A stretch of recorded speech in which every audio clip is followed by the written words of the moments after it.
मंत्री, आज से राज्य की सारी जिम्मेदारी मैं तुम्हें दे रहा हूँ। जब तक मैं शिवांचल जीत कर ना लौटूं तब तक इस राज्य को तुम संभालोगे।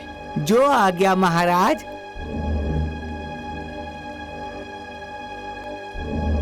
चलो चलते हैं।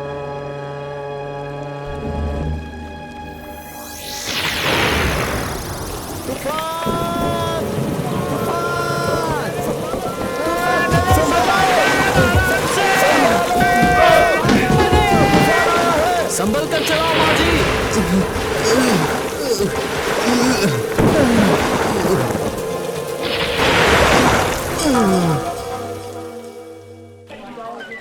अरे ये जिंदा है? जिंदा है। जिंदा? हाँ, मैं कहाँ हूँ? ये शिवांचल राज्य है। शिवांचल? आप कौन? शत्रु राज्य में अपना परिचय बिल्कुल नहीं दे सकता। मैं बहुरूपी हूँ। आप मुझे यहाँ कुछ दिनों के लिए रहने दे सकते हैं? आप हमारे राजा के पास जाइए, वो दयालु हैं। आपका कोई ना कोई इंतजाम जरूर कर देंगे। किस तरफ है राजमहल? उस तरफ। अच्छा, नमस्कार।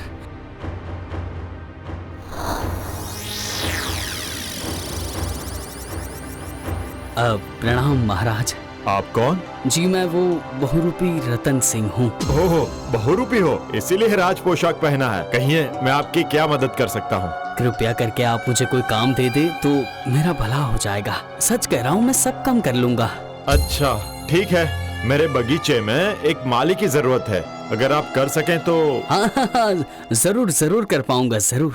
मंत्री, इन्हें बगीचे में ले जाओ और इनके रहने का इंतजाम कर दो और इन्हें नए कपड़े भी देना। जो आज्ञा महाराज।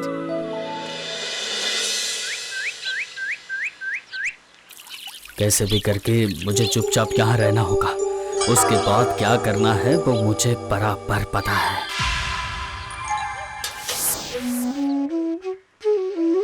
वाह, कितना मधुर है। कमला, ओ कमला। अच्छा कमला, ये बांसुरी कौन बजा रहा है? वो हमारा नया माली है, रतन नाम है उसका। अरे रे, आप रुक क्यों गए? कौन? ये क्या राजकुमारी? आपको प्रणाम। आपकी बांसुरी का सुर बहुत मधुर है। धन्यवाद राजकुमारी, आपको पसंद आया?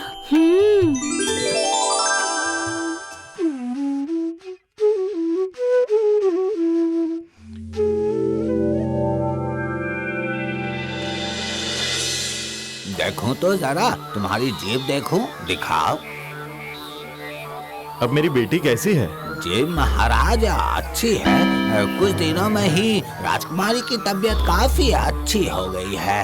अच्छा ठीक है, तो फिर अगली माघ पूर्णिमा के दिन राजकुमारी के स्वयंवर सभा का आयोजन करूंगा। सभी राज्यों में घोषणा करवा दूंगा। जितनी जल्दी हो सके हर राज्य में चिट्ठी भिजवा दूंगा। नहीं पिताजी, अभी बिल्कुल नहीं। नहीं बेटा, सारंग के राजा किसी भी वक्त हमारे राज्य पर आक्रमण कर सकते हैं, इसीलिए तुम्हारे बारे में मैं पहले से ही चिंता मुक्त होना चाहता हूँ। तुम्हारी माँ की मौत ने तुम्हें जिस तरह से बीमार कर दिया था, इसलिए मैं कोई भी जोखिम लेना नहीं चाहता।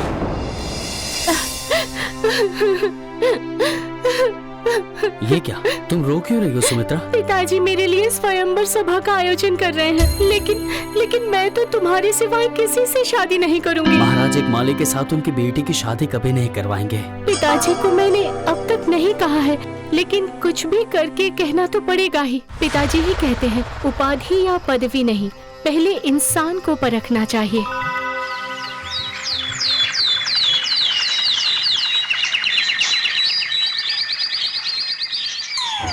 देखा बेटा, तुम तो काफी स्वस्थ हो गई थी, फिर से क्या हुआ तुम्हें? किस दुश्चिंता ने तुम्हें फिर से बीमार कर दिया है बेटा?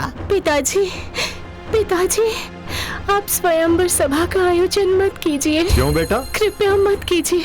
कोई राजा या राजकुमार नहीं, मैं अपने माली रतन से शादी करना चाहती हूँ। क्या कह रही हो तुम एक राजकुमारी हो और तुम एक माली से शादी करना चाहती हो? क्यों पिताजी, आपने ही तो कहा था इंसान के बारे में सोचो, उसकी पदवी के बारे में नहीं। नहीं, ये नहीं हो सकता। अब महाराज।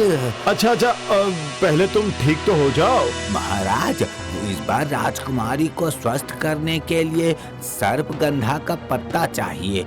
ये मेरे हाथ से बाहर है महाराज। क्या कह रहे हो? वो तो खतरनाक जंगल में है ना? जी हाँ महाराज, उस जंगल में ही सर्पगंधा देवी है। अगर उन्हें संतुष्ट कर पाए तभी इस रोग से मुक्ति मिल पाएगी, लेकिन उन्हें संतुष्ट करना इतना आसान नहीं है। एक तो घना जंगल, वहाँ जाना काफी मुश्किल है, रास्ते में काफी जोखिम है। उसके बाद उन्हें संतुष्ट करने के लिए देवी जो भी मांगेगी उन्हें वही देना पड़ेगा। मैं आज ही पुरस्कार के साथ घोषणा करवा दूंगा राज्य में। मंत्री, मंत्री!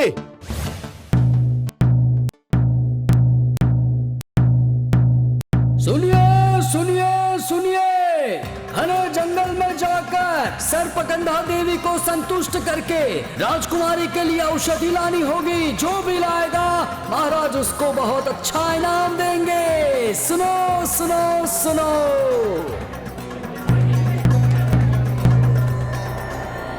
नहीं महाराज, उस जंगल में जाने के लिए कोई तैयार नहीं। ये क्या? तो अब क्या होगा? लेकिन महाराज ज्यादा वक्त नहीं है, कुछ भी करके आज ही वो पत्ता जंगल से लाना ही होगा, वरना मैं जाऊंगा।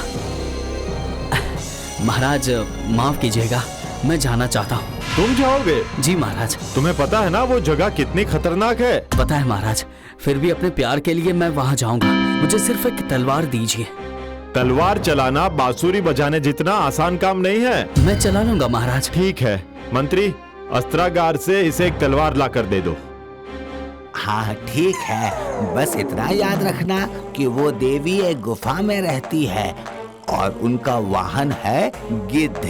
जी महाराज।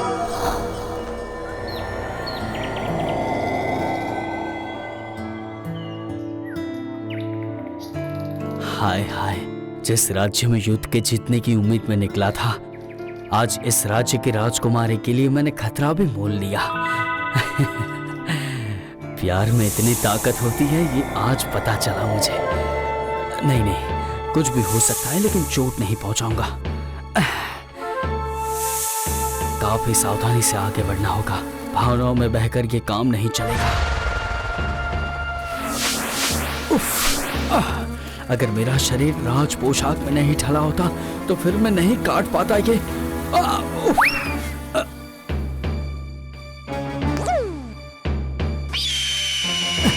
अरे, काफी दिनों के बाद इंसान देखकर ये उत्तेजित हो गए हैं।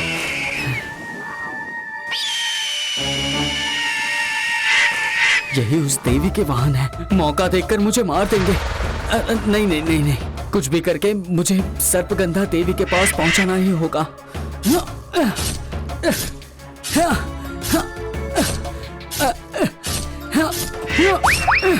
इसका मतलब यही वो गुफा है।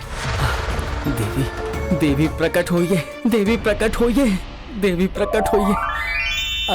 प्रणाम देवी। क्या चाहिए? राजकुमारी की जान बचा लीजिए देवी। किसी की जान लेकर किसी की जान बचाती हूँ। राजकुमारी को बचाना है तो तुम्हें अपनी जिंदगी दांव पर रखनी होगी। ठीक है, अपने प्यार के लिए मैं अपनी जान भी दे सकता हूँ। मैं आपके चरणों में खुद को समर्पित करता हूँ देवी।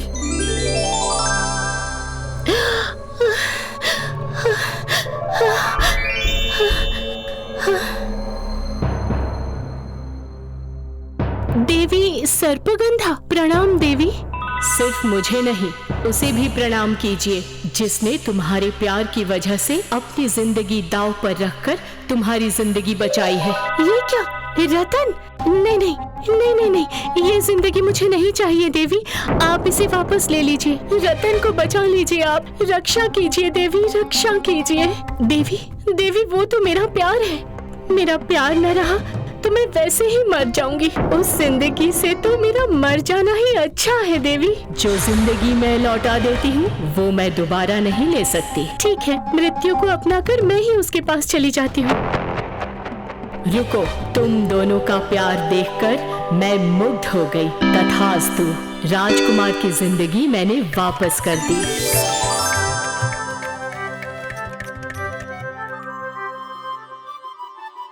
महाराज, कौन है आप? ये मेरे मंत्री हैं। मंत्री, लेकिन तुम तो माली हो ना?